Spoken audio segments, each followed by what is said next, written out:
We need to understand the source. And when we understand the source and identify a technique to manage it, much of our anxiety will abate. So let me introduce you to the 3 sources academics tell us underlie our anxiety. The first source is what is called situation-based anxiety. We are nervous for speaking because of the context or situation we are in. Let me give you an example. Some of you, I recognize from outside in the corridor, you were sitting with groups of friends or new friends, and you were talking about some topic of passion that you guys were all interested in. At no point during that interaction were you nervous. However, had I come up to you and said, "Oh, excuse me, that sounds really fascinating. I've got about an hour I'm supposed to present. Would you come talk for 5 minutes in front of the couple hundred people for me?" At that moment, you might become very nervous.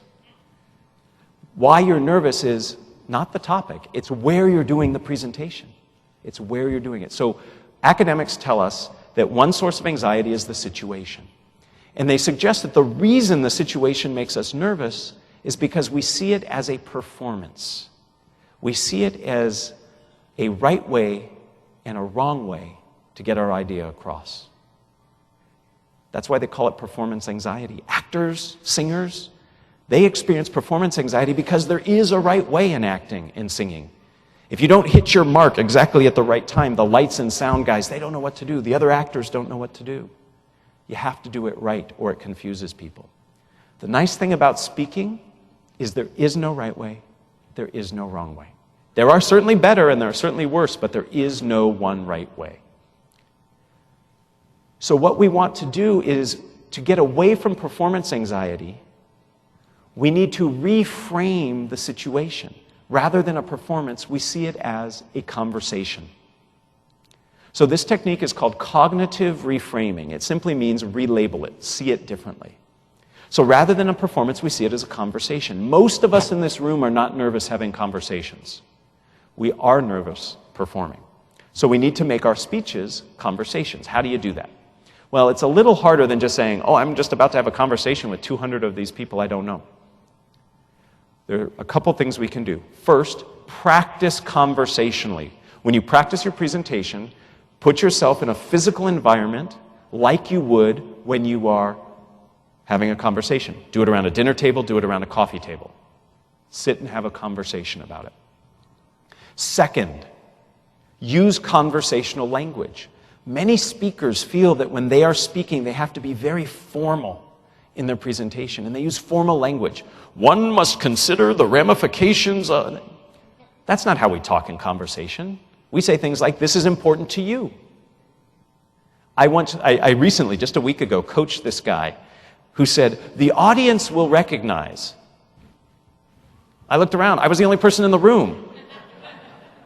He should say, "You will recognize," or he knew my name. He should have said, "Matt, you will recognize." So use conversational language. The word "you" is the most powerful word in the English language. Say "you." It connects you to your audience. It makes it conversational. We practice conversationally. We use conversational language. And the last trick to becoming conversational is to use questions. These can be rhetorical questions where you don't expect an answer. But by asking questions, I invite dialogue. Conversation is a dialogue. So you can start with questions. Those 3 techniques, practicing conversationally, using conversational language, asking questions, turn your speaking into a conversation versus a performance. So for those of you who think that situation is one of the causes of your anxiety, try that technique out. Hopefully it will help. The second source of anxiety is the audience. Who is it I'm speaking in front of? Audiences vary. They vary in their knowledge of your topic, their power over you, their relationship to others in the room. That can make you very nervous. This is my source of anxiety, who I speak in front of. I often don't get nervous getting up in front of groups, but if you put me up in front of people who do what I do for a living, professors of speech communication, I get nervous. And every year, I go to a conference where I get up in front of my peers and I have to give a speech, and I have to remind myself of all these techniques we've talked about. So it's the audience that can make us nervous. And to address the audience fear, The technique that works best and has been studied longer than any other anxiety management technique for speaking is called visualization. Research over 35 years has gone into this technique. How many of you have ever played a sport where a coach told you to visualize that sport, getting the ball into the basket or the ball hitting? So how many of you have ever done that? Several of you have raised your hand. Visualization is where you see it in your mind, you don't actually do it. Sports psychologists tell us the second best way to improve in a sport is to visualize. The first best way is actually to practice. But visualization can help. So here's how it works. Before you give your presentation, go into the room if you have access to it. Check out the room. See the environment. I came in here long before any of you did to see the room. Get an experience of what it's like. Think about who's going to be in the room. Often when you present, you know the audience you're going to get. You know who they are. I don't know many of you, but I know the type of people you are. So I could visualize. I've been around enough Toastmasters groups to know. You're friendly, you're eager. So I was able to visualize it. So what I do, a few days before my presentation, is I think about the room and the people in the room, and I see them responding positively to my presentation. What this does is it desensitizes us so that when I get up here, it's not new. I've seen it before in my mind's eye. Now, I'm often asked a couple questions. The first question I'm asked is, what happens if you can't see the room or you don't know what who's going to be in the room? And there are situations where that might be true, but with the internet and with a little sleuthing, you can do a lot of reconnaissance. You can find out the layout of the room. You can find out what people look like. Go to Facebook, go to LinkedIn. You can see who your audience is. You can do a lot to learn who they are. And I challenge you to do that. So visualization works by simply seeing the situation and seeing it go positively. Notice I did not say that we actually spend time visualizing our presentation, seeing the words we say. That gets you in trouble because that leads to performance anxiety. We talked about that a moment ago. What we visualize is simply a positive response to our presentation. And decades worth of research shows that visualization helps many people feel more comfortable and less anxious. That leads us to our third source of anxiety. We talked about situation, we talked about audience. The third source is our goal, what it is we're trying to achieve. Often when we speak, we have a purpose, and that purpose is to communicate an idea, to motivate an audience, to not get fired, to get a good grade. Notice those goals, by definition, are all future-focused. They're all in the future.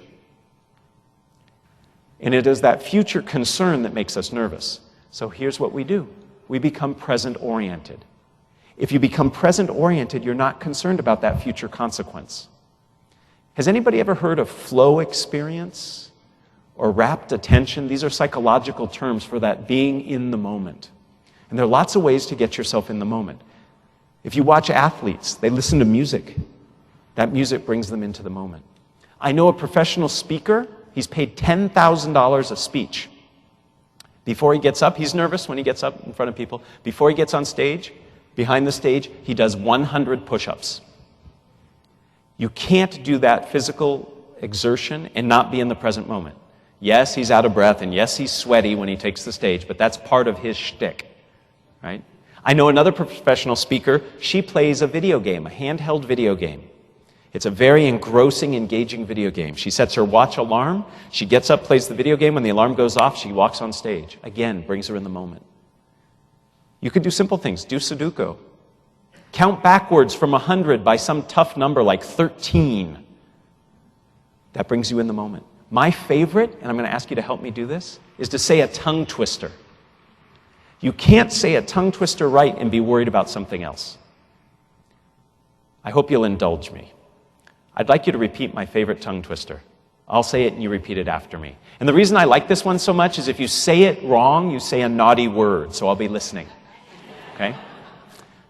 Follow me. I slit a sheet. A sheet I slit. And on that slitted sheet I sit. Nobody said the naughty word. Good for you. Notice. I want you to notice a couple things. First, while you were saying that silly tongue twister, you weren't worried about the fact that you were saying silly words in front of a bunch of strangers. right? You were in the moment, you were focused. That's that present orientation. The other advantage of doing a tongue twister is it causes you to verbalize. Nervous speakers often don't practice out loud. They practice in their head.